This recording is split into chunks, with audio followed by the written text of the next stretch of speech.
And Paul Doswell is here to reflect, I'm sure, with a smile on a job well done. Yeah, I thought it was. We had a poor start. I thought Tranmere started very brightly, hit the bar and probably had the other effort they had the whole game.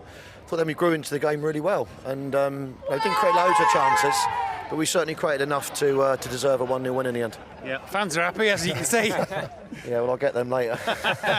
Fortunately, they can't wreck the pitch. But you talked to me in the first half about trying to get Deacon on the ball, and that obviously worked at times. But the goal when it came? Yeah, I mean, I felt we needed to start the second half brightly because we didn't start the first. We talked about that at half time. It's in this league. It's always the first team that scores the goals seems to be able to hang on or go on to win the game, and that's what we found frustration recently. We played really well at Wrexham, really well at Gateshead, didn't get that first goal, and we ended up getting punished. So I felt when we scored it today, that put us in control of the game, and I thought we saw it out relatively comfortably, to be honest. Yeah. As much as scoring goals, obviously it's negating the other team, and you did that well. But the goal, Biamu obviously is a handful up front, and he's heavily involved in the knockdown that makes the goal. Yeah, I mean, he came over from France. He was offered to us in pre-season. He had a couple of training sessions with us, and he's done very, very well for someone who has missed a pre-season. Chris Dixon's missed pre-season as well. So we've had two strikers really that haven't really been sharp, and we've had to get them sharp by playing them.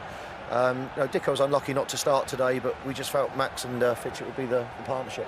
Yeah, well worked, and obviously had his goal antenna on there, Dan Fitchett. Yeah, well, that's what he does. I mean, he's been unfortunate, really. He started the first two games. We also needed to get Dixon, as I said, and Biamu, and we've only been playing one up top. The way we finished the game in the last 15 minutes is really with our two wide men, and I'm just playing the one up top. So we went with two today. We wanted to get at them. But as I said, the first 15 minutes was a bit of a shock to the system because we just didn't get on the ball. But after that, as I said, I thought we did okay. There was a shout for a penalty. It ended up with a booking for Max Biamu. Looks like there's a tiny bit of contact, but is that something you'll be having a word with, or are you?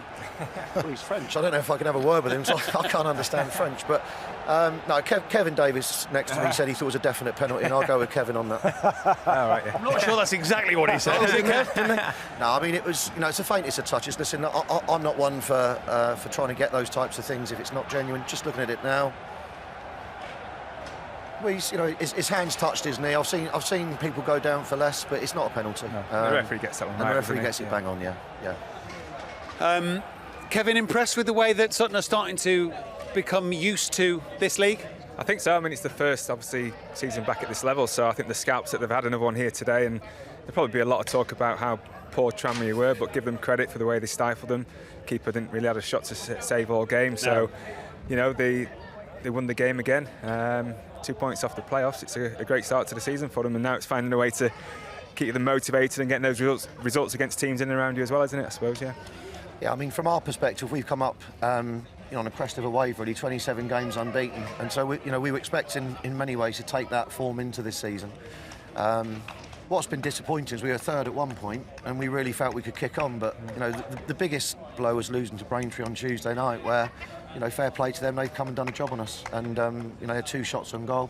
The last one's a screamer in the last minute, and it was a bit of a pick-me-up job on Thursday because I think the lads were expecting to win that and be at 16 points. That was the target. It was 10 games, 16, and that was disappointing. But I thought Bailey was class and Eastman were class today. I thought those two controlled the game. We're very lucky to have Nicky. His circumstances mean that he's happy to be here, but he ran the game second half, and I thought Eastman also was fantastic for us today.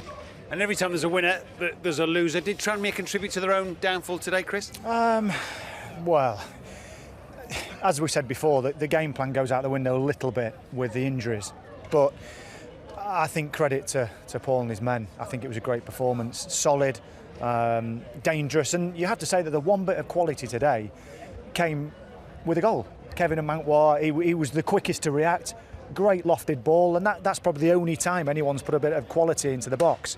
So Tranmere can have no complaints. Today, for me, they just weren't at it. Whether or not the injuries, were involved in that, they were poor on the day. Yeah. What do they do to bounce back, David? Well, the thing, if you just said to me before the game, not knowing the sides who'd been playing in the league and who was on the way up, I'd have thought it was the other way around, because the way Sutton were passing the ball around, I was very impressed with. Tranmere weren't passing the ball very well, and at the end, whatever level you're at, if you can't pass the ball well, you don't expect to win games of football. And there was a lot of long balls in that second half by Tranmere which weren't working. Sutton, by and large, kept the ball on the floor, and I was very impressed with the midfield play. You're right, Nicky Bailey. I mean, what an example to all the other players. Fantastic. Well, and a leader. But I saw a comment for you in midweek about how if Gary Brabin loses a few games, he's immediately under the cosh. You're in a happier situation, really, but that is the lot of a manager at any level. He will now be getting, as he was getting from his own fans, a barracking. It's hard at times. Yeah, I mean, I'm in a fairly unique position in as much that I'm not paid to do this job. If the club want to get rid of me, they can, but I don't think they're going to. And we've taken from the Ryman Premier to the Vanarama National.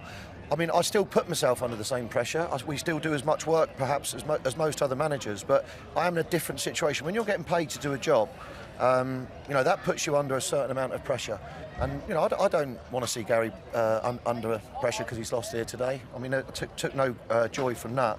But the thing is, as a football club, we know what we're about, and we want to compete in this league. We think we can, and we're playing, in our opinion, at the best level that we can play at.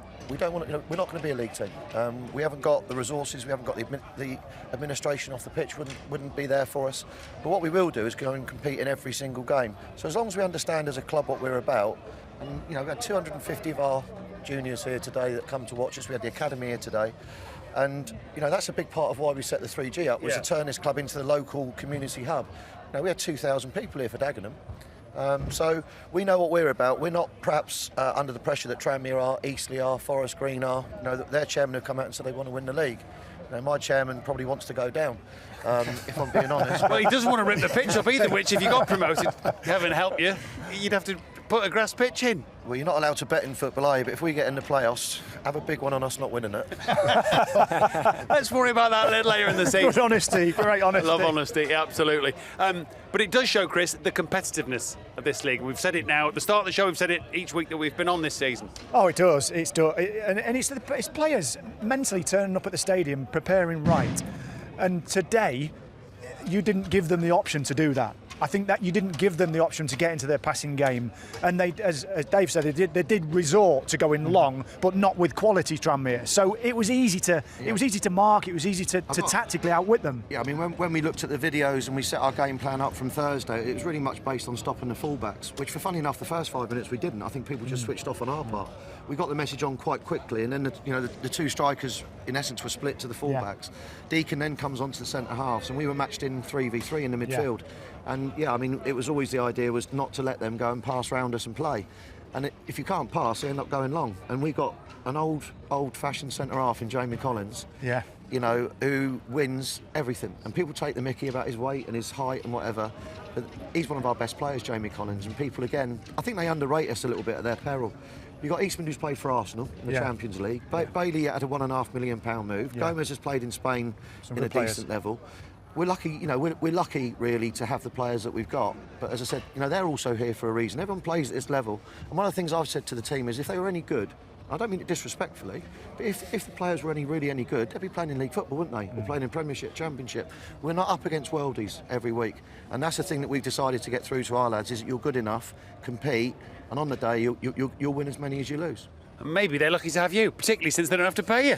Hey? Well done today, Paul. Well done. Thank you very much for looking after us.